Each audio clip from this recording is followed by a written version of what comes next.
Well, joining me here in Liverpool is the Shadow Foreign Secretary, Douglas Alexander. Douglas Alexander, there's been a lot of mea culpas going around, and of course Ed Balls added his today.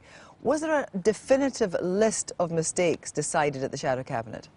No, there's been a discussion about what's the way forward for Labour. Let's be honest, we have a challenge in rebuilding our economic credibility. I think Ed took a decisive step in that direction today, but we recognise we've got work to do.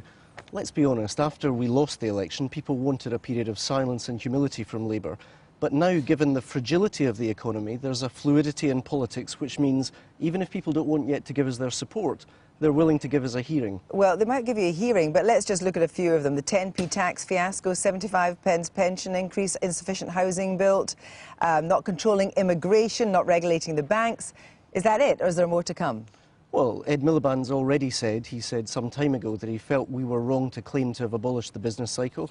I've said myself that I thought we got the economic response to the recession right, but the political response wrong.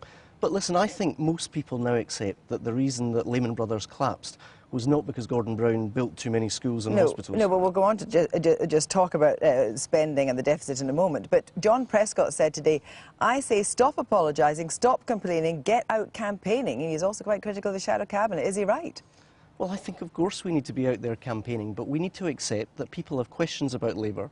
Part of our challenge is to answer those questions, and part of our challenge is to offer better answers than the Conservatives. Because you didn't get it right round the last time. That's a problem, isn't it? That people look at you and say, well, actually, you're apologising because you didn't get it right last time. Well, listen, Ed Balls told the BBC today, some of Labour's public spending decisions weren't wise.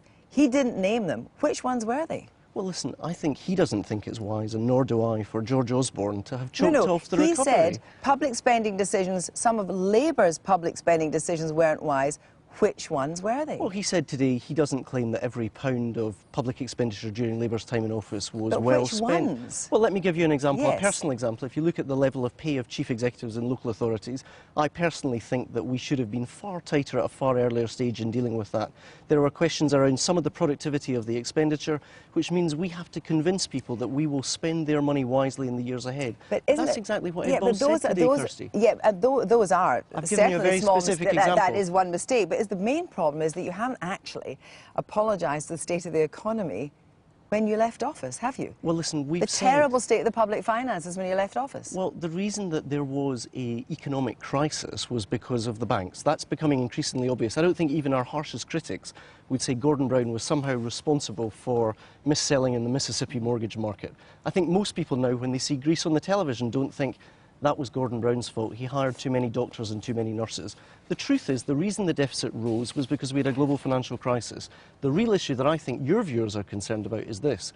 Why has the British recovery been choked off when in many other countries we've seen a stronger recovery than that which we've witnessed in recent months? There's two questions. First of all, Ed Balls, you just saw at that fringe meeting tonight, saying that if the deficit was killed by the end of this term of government, that would be a fantastic result. Do you agree with that? Well, let's be clear, the deficit numbers are in difficulty because £40 billion more of borrowing has been required. But would you agree, if the deficit was nixed by the end of this cycle of Parliament, would you think that was a fantastic achievement? Not unless the economy is growing, because what we've seen is a Conservative Party that have claimed for many months, listen, we've got to pay down a credit card that was maxed out by the Labour Party.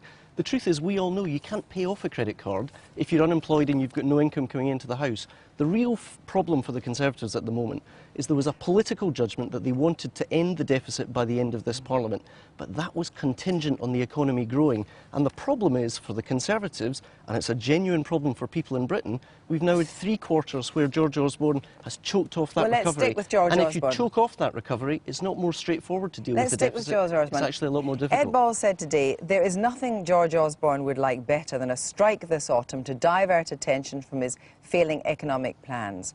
Will you then tell union members to vote no to strikes and ballots, if and when they come? Ed Miliband said at the last major public sector strike that he disagreed with it because the argument he didn't feel had been won in the minds of the public.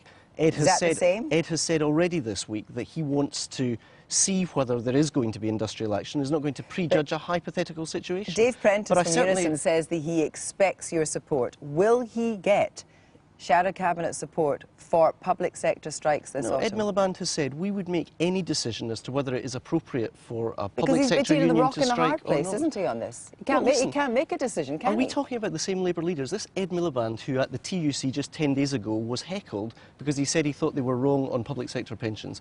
Are we talking about the same Ed Miliband who's willing to stand up to very powerful interests, will he say including they're Rupert wrong on the Murdoch, strikes? and say, this is what I believe? The truth is, we've already shown we have a leader in the Labour Party who is willing to stand up to interests whether within our party or outside our party, and that scares the Conservative Party. But will he categorically say to public sector workers, we will not support you if you press yes on a ballot paper? Ed said at the last strike that he would not support those public sector workers. He has said in relation to a future strike, let's judge that on its merits. That seems to me to be a perfectly straightforward approach. Well, Ed Balls also said today, we know that there are difficult decisions on pensions we can't duck and that under Labour contributions to the retirement age will be rising too. Yep. What would be a fair deal for public sector pensions? What would the deal cost? Well, there would be a couple of fundamental changes from what the Conservatives are doing. First of all, there wouldn't have been the arbitrary imposition of another 3%, which was without any consultation. Secondly, and let me finish the point, there would be a continuation of the tripartite regime that we used, which involved the CBI,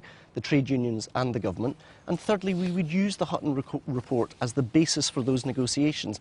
The government commissioned the Hutton report and then tore it up. That's why the Conservatives are in so much difficulty with the public sector unions. What people are looking for is, because part of credibility is responsibility. Now, in July, Labour voted in Parliament against Britain putting in a £9 billion injection to IMF. Now, you know that Christine Lagarde is coming calling again from the IMF, and Britain will be expected to pony up a lot more than £9 billion.